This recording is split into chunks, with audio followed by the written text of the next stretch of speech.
during the day today, even in this heat. As you go up the north side of the fire, up the canal, then up the hand line on the north, to the north, sorry, as you go up the east side of the fire, north, and then on the hand line, and then up to the northeast corner of the fire, the all that line is holding. Everything above Masonville is holding, the structures that are on Green Ridge. And then, we talked, or I talked a couple days ago about the Cameron Peak fire and about making sure that the fire didn't move through it. Well, we are really going to make sure about it, because one of the hotshot crews has gone in there and worked partway from the east side on the top towards Jug Gulch, and they're going to work the rest of the way along the edge of that fire, hopefully get that tied in today, so they'll actually have walked all of that fire's edge, just to ensure that nothing moves further north. On the west side of the fire, up in the northwest corner, the same things happen with another hotshot crew. They're starting on that northwest corner and they're moving to the east towards Jug Gulch. They probably won't get that tied in today, but they're getting a lot of work done, and that's just because, Storm Mountain subdivision is not very far away, and we want to make sure that that fire doesn't have an avenue to move between the old Cameron Peak scar and where the edge of the Alexander Mountain fire is right now, and move off to the west. Going south into what is Cedar Park right now, I said yesterday that we're going to be playing dot to dot, and that's basically what's been going on today. And there's a lot of success in there, making sure that they get the different pieces that they protected a home, get all those pieces tied together, so it basically can't go around one home and hit another one. It looks easy on the map, but it's a maze, and a lot of resources in there, and they've been doing excellent work today. So now we're down to the southwest corner of the fire. So if you have that Midway Fire Station, and then you go west to Storm Mountain Road that goes up into the subdivisions off of Highway 43, I think at that point, or 34. That area right there, that piece of ground is, it's the gates to Thermopylae. If we lose that, we lose everything. And right now, the crews have, one of the hotshot crews, Del Rosa, has placed a hand line in from that fuel break that I told you that was below Snowcap Road to the north, and they're almost all the way down to 34. They get done in, maybe that's the Spartans then lining up in the gates of Thermopylae. And then if we burn it out and get that done, then that's the rest of the armies coming in to join them. So right now we're trying to plug that hole. We get that hole plugged, get things tied in up there in the Cedar Park, and we will prevent the westward movement of that fire. And between today and tomorrow, that's what we hope to accomplish. Thank you.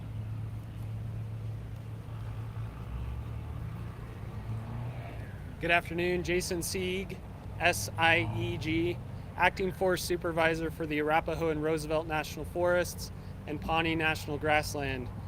All of us standing up here, we support the strategy and operational plan currently being implemented by the management team. Carl and Jason spoke for a minute about burning operations, that those could be coming. I want to talk about that for a minute.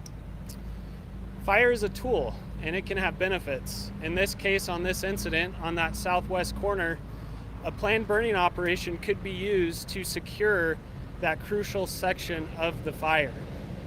It's worth noting that earlier in the week, we actually used burning operations to secure some of the first areas of the fire on that southeast corner, and we had great success there. I also want to extend an appreciation for all the hard work that's been put in across the fire and in these key areas by the fire resources to put us in this great position to have that opportunity for some planned ignitions if the weather and other opportunities align. Thank you. Good afternoon, Joe Shellhammer, Undersheriff, Larimer County Sheriff's Office. For this incident, my main role is management of evacuations, law branch, so the roadblocks, security and safety within the fire perimeter and around the fire perimeter, and then the damage assessment teams. So we're going to go into a few things. Things are going well, so really going to ramp up the conversations about reducing the evacuation footprint.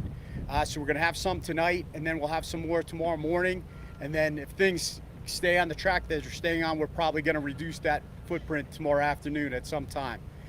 So that's good news. So the disaster assessment teams got into most of the areas. There's one road or two roads that they did not finish.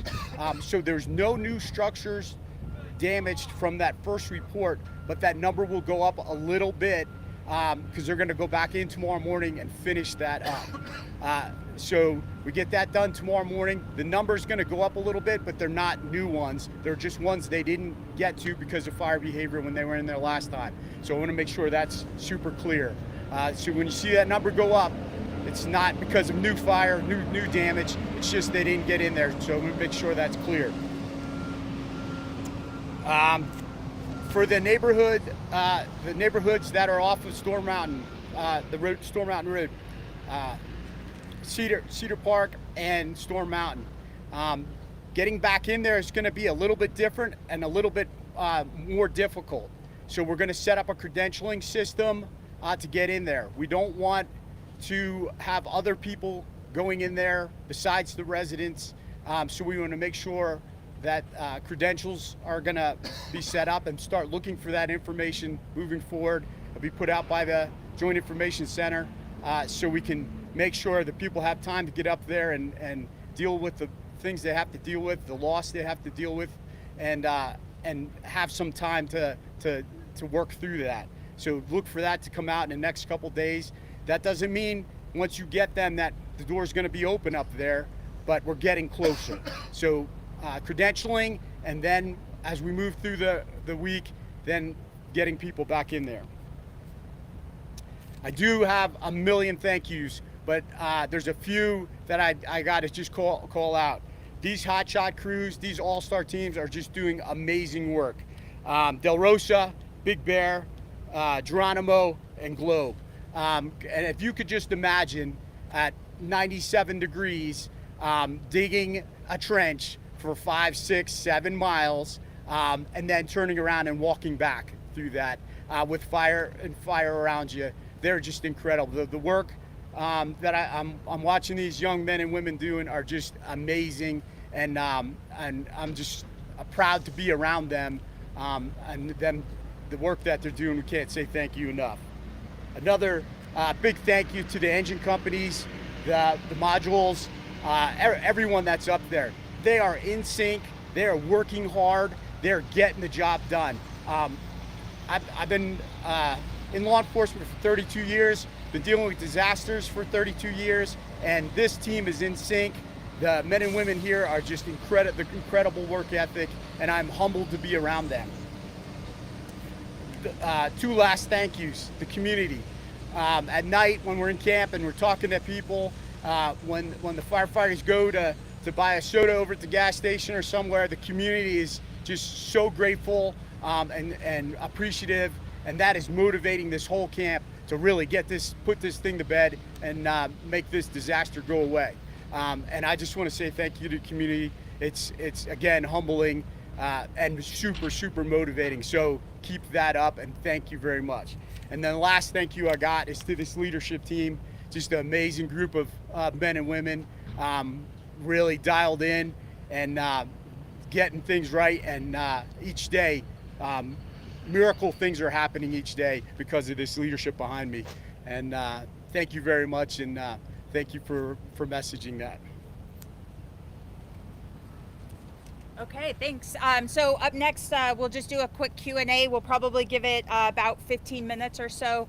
So I will help facilitate answering questions and kind of point you guys in the right direction. So we'll go ahead and get started. So we said that we're at 32% containment, right? Yes. And the last report was 5. 5. So I guess my main question is, what do you think was the main factor in getting that much containment? We haven't seen that a lot in all of these fires that we've been covering, and that's huge. So Great. So the question, I'll have Carl take that question, but the question was, what do you think contributed to our increase in containment? Yeah, so a number of things. So also reported 509 personnel. We're starting to getting more fire personnel every day. And containment doesn't happen like throughout the day. Containment happens in large increments. First they have to put line in, then they have to mop it up, secure it, hold it, all those things. And then after a couple of days of doing that, then they'll feel secure and say, hey, we feel like this portion of the line is contained, and then we'll turn those numbers in. And containment is simple. We know how many miles of fire perimeter there is. We know how much containment they turn in every day, and it's just a percentage after that. So that's some of what's contributing to that. But it's just hard work, and it takes a little bit of time, several days, to get a section of line contained, and that's just what's being reported now. So as we move through each day, we may not show, containment movement each day, but it doesn't mean progress isn't happening each day. Is that new containment kind of continuing up toward Masonville from where it was down by Sylvandale, or is it scattered in other places? No, the bulk of the containment's going to be where the fire edge reaches the 34 road, and then up the 34 road to the west, and then all the east side. That's where the bulk of the containment is. We're also going to show containment in areas around Cedar Park, where they feel like they've had the fire out and secured in those areas. So mostly in the southeast corner and east side, and then some up in Cedar Park. Is like you were yesterday concerned with Masonville and keeping it from coming down? Is that area seeming fairly secure at this point? Yes, that's where most of the containment's going to be shown, on the east side in that Masonville area. As for structures, I know that we were saying that there were no more structures that were damaged, but what was the original count of that, and what are we looking at? Great. Go for it, sir. So the original count, total of 49, 25 homes destroyed, 4 additional homes damaged, and 20 other outbuildings destroyed. Yesterday you said that any injuries were only to firefighters and they were minor. Have there been any more injuries or anything serious at this point? Yeah, all the injuries that we've had are really minor. No injuries reported today. What kind of air support do you have today?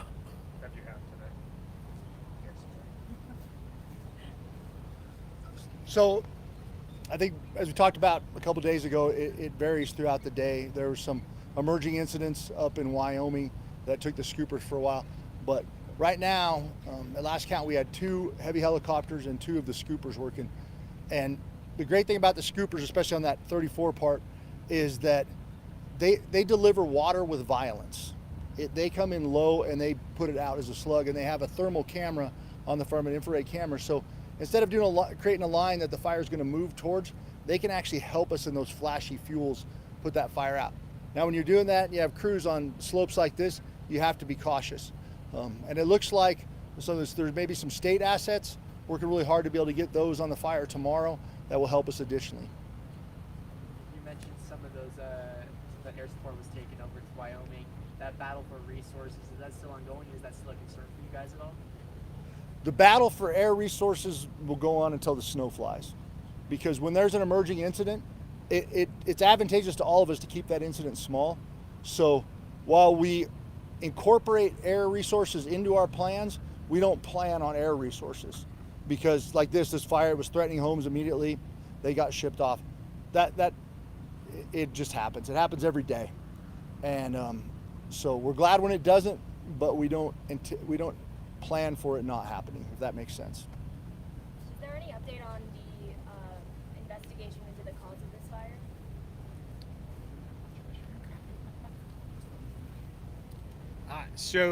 Investigative team went in early this morning, and they got up to what they believe is around the original site, but no determination or no final conclusion has happened. It's a hard hike to get in there, but they did get there, and that forensic work has started this morning.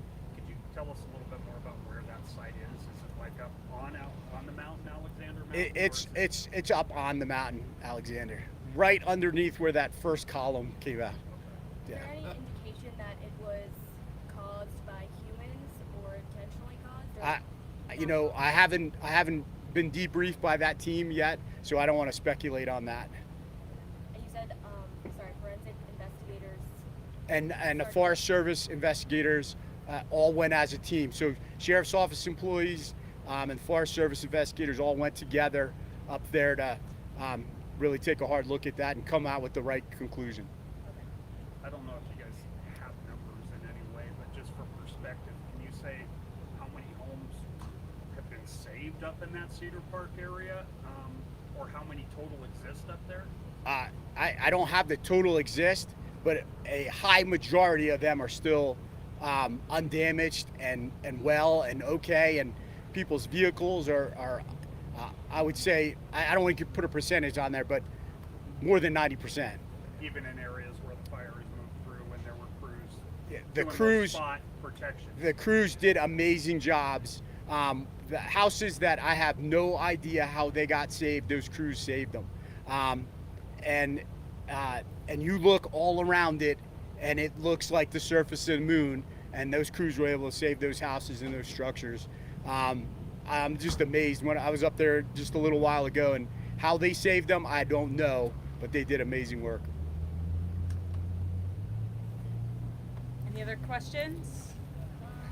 I think we went over this, but in terms of the direction that the fire is going, are any other neighborhoods at risk, like for people that might be worried about their homes, maybe ease their concerns, or they should be concerned? So direction of fire growth and impacts. So I'm gonna say the potential direction of fire growth, because today there's been hardly any fire growth, but the western side of the fire is still the side that has the most open line, so that would be the side with the most potential for growth. And the only thing that is imminently threatened would be Cedar Park, and then Storm Mountain is beyond that. But I have a high degree of confidence that the fire will not move any further west in the Cedar Park area. On that, is there any concerns about potential weather changes tomorrow that could potentially impact that? I think we talked about it yesterday, but outflow winds from thunderstorms are always the wild card. And that's why, even though there's such great progress being made, until they get that fire to their line, so there's no green fuel between it, they can get a head of steam up, and they get that line secured, and it gets tested by some wind, then we'll feel really confident about it. But yeah, I mean, thunderstorms are building tomorrow, so there's certainly a chance for outflow winds, and we don't know which direction those are going to come from. Some can be favorable, some can be catastrophic. Okay. Any other questions? Awesome. Well, appreciate it, guys. We'll same time tomorrow for folks that are still interested, and we'll start working on adding some additional presenters into this. We've had some interest to talk to our incident meteorologist who's working specifically on weather on the fire, as well as our fire behavior analyst. So we'll start working some of those folks into the rotation as well. So appreciate you guys. Thanks, Sean.